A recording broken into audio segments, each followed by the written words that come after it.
Cyderbaby. This is for Rock Radio UK, and today I'm speaking to Frank Meyer. Hello. Hey, how are you? Not so bad. Right across the other side of the world from me. I like your Iron Maiden Eddie doll in the back there. Yeah.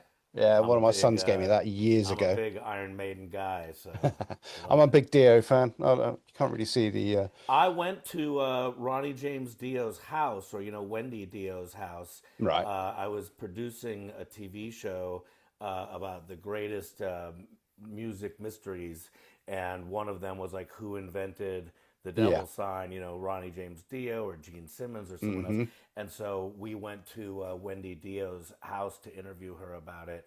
And she mentioned that he had played violin early on, Yeah. and that was the instrument he learned to play music on. And I asked her if she had the violin, and she did, and she pulled out Ronnie James Dio's original childhood Wow. violin. It was like Excalibur, you know what I mean? It was like she pulled it, and like light came out. We're like, oh. So who did invent the devil? I can't do it. My fingers are Well, stuffed. so I mean, Ronnie did it before Gene Simmons, but he didn't invent it. He had Italian parents, and his grandmother would do this thing where she would go Yeah. like, and it was sort of kind of a, I don't know if it was supposed to be a curse. I mean, this also means I love you, but I think the way she would do it was almost a lighthearted kind of like a curse, or like you would shoo a Yeah. child away or something. And so he got it from her. So I think it was just a cultural thing, Yeah. but he's Yeah. the one that brought it into music and associated it with like heavy metal and Yeah. rock. Yeah. I'm glad you cleared that up because it's been weighing Yeah, on my mind for some I time. figured. Yeah. Living between the lines, you brought out a debut solo album yourself, but you've had quite a long career. Yeah, I mean, I kind of played in bands my whole life, yeah, either as a singer, guitar player, or both. And I always sort of saw myself as part of that team situation, even if in some cases or a lot of cases I would be the front guy. mm, But it's like you got to have a quarterback on a team, and the quarterback needs the rest of the team. I don't even particularly like football. I don't know why I just did a sports analogy, but I did. And so but I also because of that, that means I'm sort of tied to the bands and projects I'm in terms of like, well, if I make Streetwalkin' Cheetahs records, that's the band I'm probably most known for. Punk yeah, band, been around since the '90s, kind of punk rock and roll, and those guys all have jobs and stuff. So we used to tour a lot. We don't tour much anymore. We okay, still make records, and we still get asked to go. Occasionally we go to Europe and stuff, but we still get asked to go on the road, and we just kind of can't.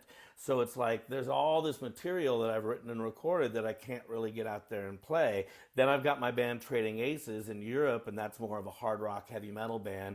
yeah, And again, unless I go to Europe, here in the States, I can't really, I don't have there's not a Trading Aces here in the States for me to play with.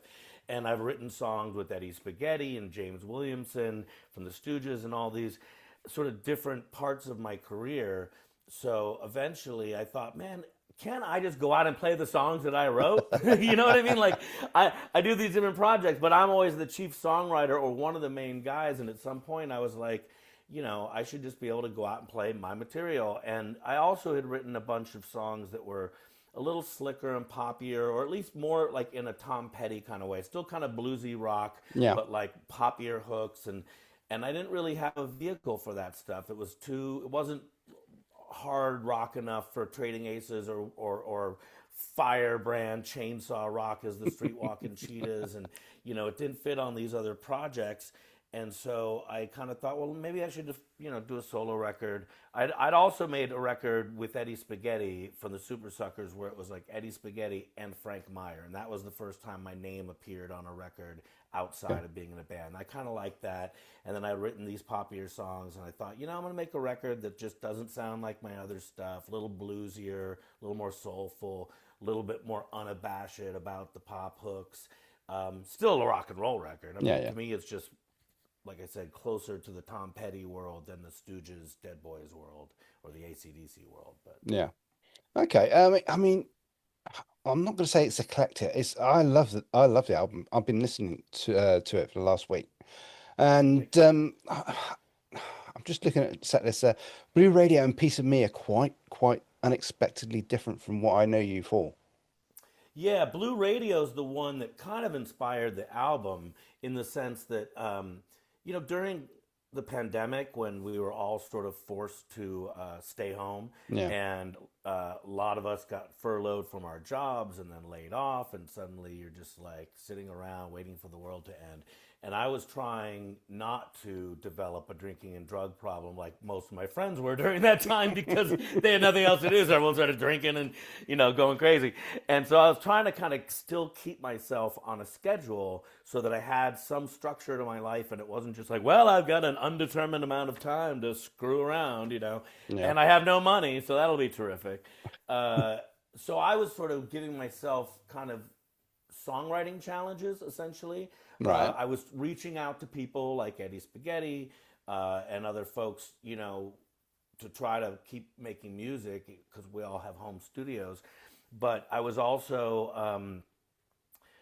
just giving myself challenges. Like one day I'd be like, oh, write a soul song, like, like a Temptation style or a Curtis Mayfield style soul song. And for that, I would sort of think about like, what are the elements that make up that song? It's going to need like violins and stuff and, these different elements to sort of make it sound sonically, not just like a rock guy doing a soul song, but a genuine soul song. And then I gave myself this like write a Taylor Swift song or at least write an Amy Winehouse song, meaning like write an unabashedly pop song. Yeah. The kind of thing you'd hear on the radio, the kind of thing you'd hear like in a TV commercial, like a jingle almost. And Blue Radio was that, except that because I was also very inspired by a lot of bands like the Shangri-Las and the Ronettes.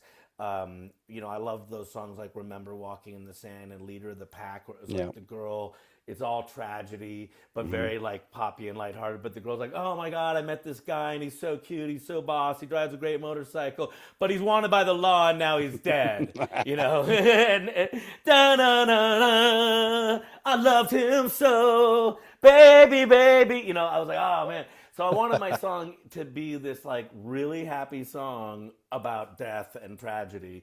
And so that was Blue Radio. And I liked the song so much that I just was like, man, I got, I should use that as an impetus to write a whole record of songs that aren't necessarily what I'm doing in my other bands. I think in the end, it's still a rock record. It's just a moodier rock record. And Piece of Me was written kind of around that same time.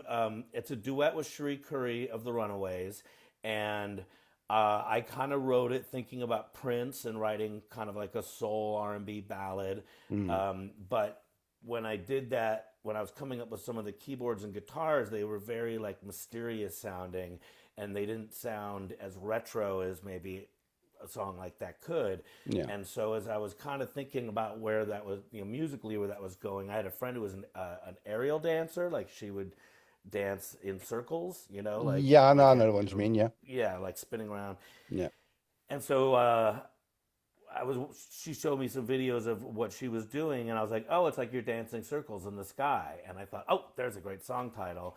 And so as I'm writing this piece of music and it's feeling very airy and ethereal and all these sort of visions of girls dancing in circles in the sky, I thought about Cherie and I'm actually, it's funny. I'm mixing two things up here. I have two songs with Cherie. I'm saying this because the one that I'm working on now, which is coming out as a single soon, is the other song with Cherie, which is about the aerialist dancing. Okay, right. Sky. The one that we put on the record is "Piece of Me." Sorry, and that was supposed to be a Prince style ballad.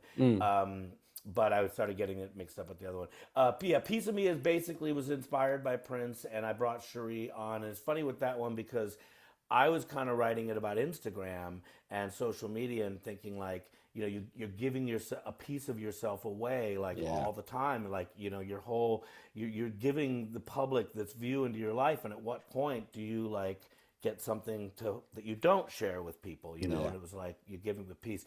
But when I gave the lyrics to Cherie, I didn't tell her that. I just gave her like verse 1 and a hook and this piece of music and left some space for her. And the verse she wrote, I feel like she, she's this rock legend, and she's her whole life been going out there and giving it to her audience and doing it on stage and just, exhausting herself and pouring her heart out. And so I almost saw it, as like with Cherie as being like, hey, like, I give you everything, so I get to have some stuff that's private, that's not yours, that's not part of my music. So I really like the way that like her spin on that and my spin came together. And then additionally, we wrote a song about aerialists that's actually coming out soon.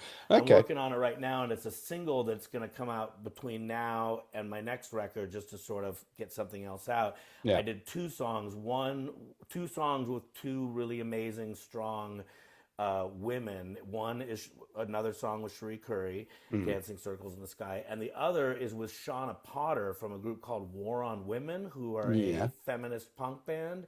I'm And we wrote sure a I've heard of them. song. Yeah. Yeah, they're really good. They're an amazing band. She's an incredible singer, incredible performer, just really righteous human being. Just stands for something and fights for what she believes in, and gets involved with a lot of causes, and she's just a really incredible person.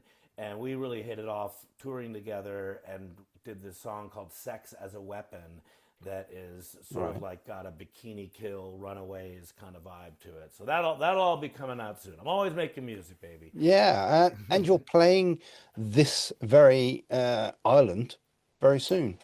Yeah, I'm doing a tour that starts on the 4th at Bannermans in Edinburgh, and I'm doing about 9 days, sort of making my way to RRUK Hell Festival, because Yeah. we end up playing the RRUK Hell Festival as the last date.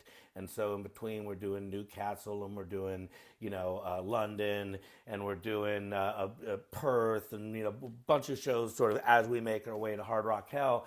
And then for a few days after RRUK Hell, we're going into the studio with this guy, this producer named Dave Draper, who does Michael Monroe and the Wild Hearts and Ginger Wildheart. And I'm a really big fan of Michael Monroe and the Wild Hearts, Yeah. and I love the way those records sound. They're just very clear and very sonically just huge. And he's sort of the sonic architect behind all of that. So Right.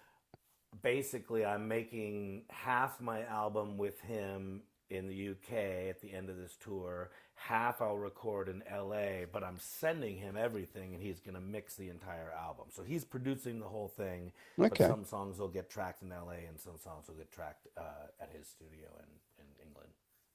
Okay. And so, I mean, is it daunting going out and playing your own music under your own name into a foreign country? I mean, I'm sure you've been here before. No, I mean, I don't really get, too nervous about stuff anymore. I mean, I've been playing music since I was 12 years old. I've been touring since I was a teenager.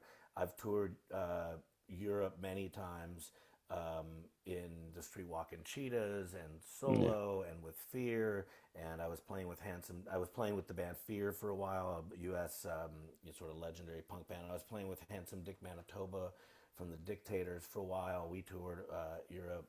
So I've done it many times. I will say, usually once or twice before I go out on a tour of my own, not like if I'm just going out as a sideman in Yeah. Fear or Manitoba or Eddie Spaghetti or James Williamson or whatever.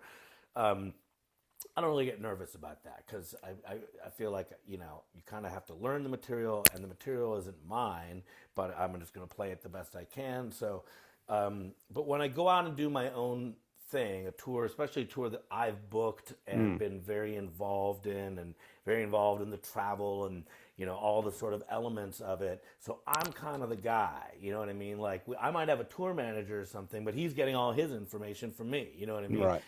There's usually about 1 or 2 nights somewhere leading up to a tour like that where I kind of have a bit of a panic attack. Nothing crazy. I don't have like a meltdown or anything, but like that's kind of a new thing. Like you mentioned, like when I go out and do my solo career, is that like now that I'm starting to tour more as myself, and now that I've been, and my band Trading Aces is sort of an extension of that, and that was a band I formed with some people in Europe, and every time we tour, I go over to Europe and assemble these guys, and I'm kind of the band leader, and I wrote a lot of the material. So that's another example where it's like a lot of it's really kind of on me.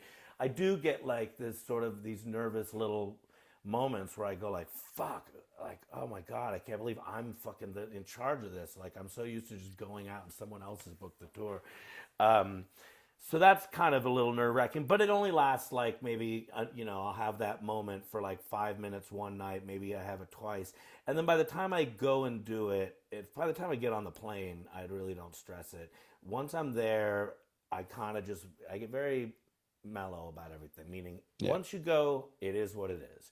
You know what I mean? You can't sit there and complain. Why isn't this the? Things happen. There will be unexpected twists. Things will break down. Things will happen. You've got to kind of not freak out and Yeah. just sort of enjoy the ride and enjoy the people you're with and enjoy the fact that, like, that I'm getting to travel to a different country to play my music. So whether there's 10 people, 100 people, 1,000 people, whether that it's a tiny club, a bigger club, whatever the circumstances are, I always am kind of honored that I even get to do it. You know what I mean? And that anyone cares. Back to the album, Living Between the Lines. I want to pick up on a couple of other songs if I can. Um, Sure. there's got to be a story behind Goodbye Arkansas. Well, there is. Goodbye Arkansas, although it's not my story.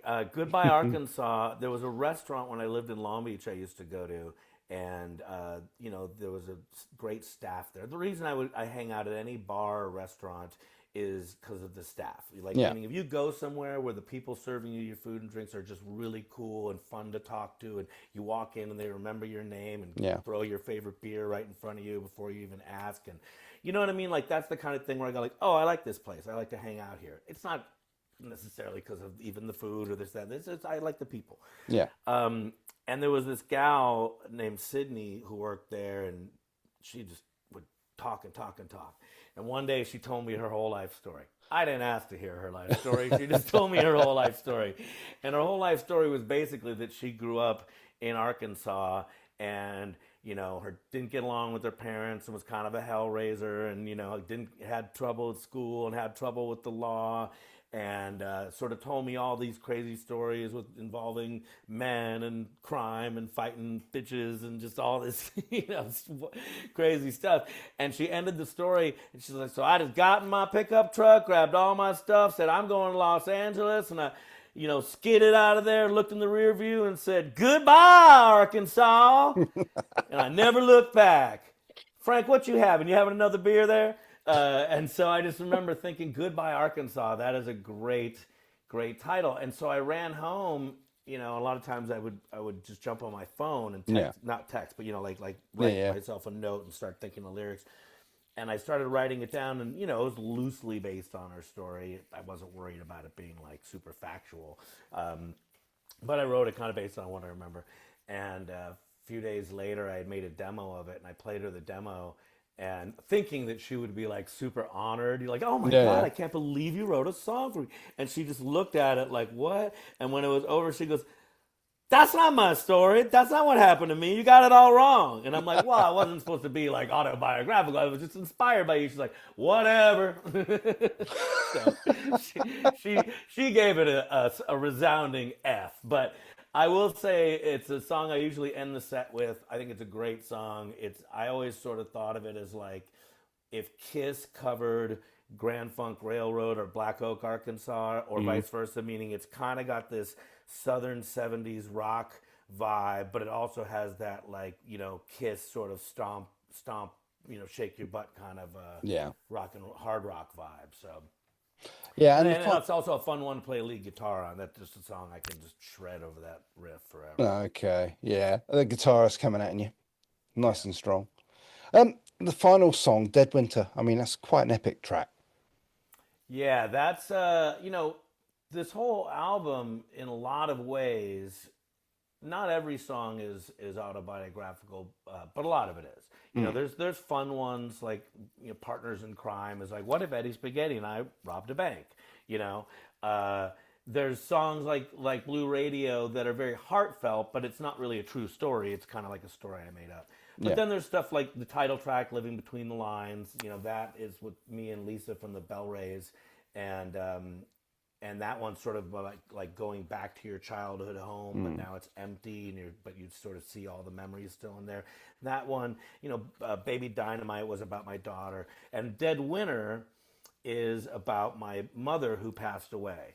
And when I wrote it, she was still alive, but not doing well. She was in hospice. It was Christmas time. We had spent every single Christmas with her, our entire lives. And this was the first time that we weren't with her, my brother and I. And she was dying. And there was a long build up to that too, which is just to say it was a heavy, sort of real fucked up, sad time for me. And one day I was just kind of sitting around on the couch playing guitar and watching TV. A lot of my good ideas come when I'm playing guitar, but not paying attention to what I'm playing. Like Right. focusing on TV and kind of noodling. And sometimes when I'm in that zone where I'm not thinking too much, all of a sudden I'm like, ooh, what was that? Like that? Like I just did something because I wasn't thinking about it. And ooh, that's a kind of a cool thing. So I paused the TV and worked on it and came up with Dead Winter. And song kind of wrote itself. As soon as I heard it, it felt so melancholy that I immediately knew it was going to be about my mom. And it was December, and so I was just like, oh. Started writing the song down, and I was I was born in the Bay Area, but my parents moved to Minneapolis Right. when I was a little kid, and I've never really actually kind of talked about that much before that song, and since when I've done interviews about it and stuff. But then I actually spent my first formative years in the very, very cold Minneapolis. And so in this song, I kind of actually talk about like my really earliest childhood memories of the freezing cold of Minneapolis, and it was all sort of leading up to where my mom was headed at that point. So yeah, just a very honest, kind of brutally honest song. But I also felt like it belonged on this record. Again, it's not the kind of piece of music that I would do in any of my other bands. And it felt very, well, hey, if I'm going to make my first solo record, it can't all just be fictional fun. It's got to have some stuff that really, comes from the heart. So I was really trying to make sure that I was writing some very honest stuff along with the kind of fun rock and roll stuff. Well, Frank, it's been a pleasure speaking to you. Thank you. You're coming over to the UK at the beginning of March, 4th in Bannermans in Edinburgh, 5th Trillians Newcastle, 6th in Perth, 7th in Loughborough, 8th at Nottingham, 9th at Coalville, the 11th. Oh, you got a day off on the 10th. How Yes. bizarre. Well, the reason is actually kind of specific because it occurred to me as we were about to fill that day off that that we were going into the studio and cutting music with this producer, and that maybe I might not want to do like 10 shows in a row and then go in and record these songs. And I'm like, hey, I think I got some real good singles coming up, and have my voice completely blown out. So we're taking the 10th off, then we do London, the Camden at the Big Red on the 11th, and then Hard Rock Hell on the 12th. So I figure that gives me one day to like rest my voice, then 2 gigs, and then go into the studio. Excellent. Well, I urge anybody, if they haven't listened to your album yet, Living Between the Lines, it's absolutely fantastic. And then if they like what they hear, just buy a ticket. Honestly, Frank, it's been an absolute pleasure speaking to you. I wish you Thanks, all the man. I really best. appreciate it. We'll meet again sometime, I'm sure. Yeah, if I'm in your neighborhood for one of these shows, come on down. I'll buy the first beer. You're on. All right. Frank, thank you very Thanks, much. man.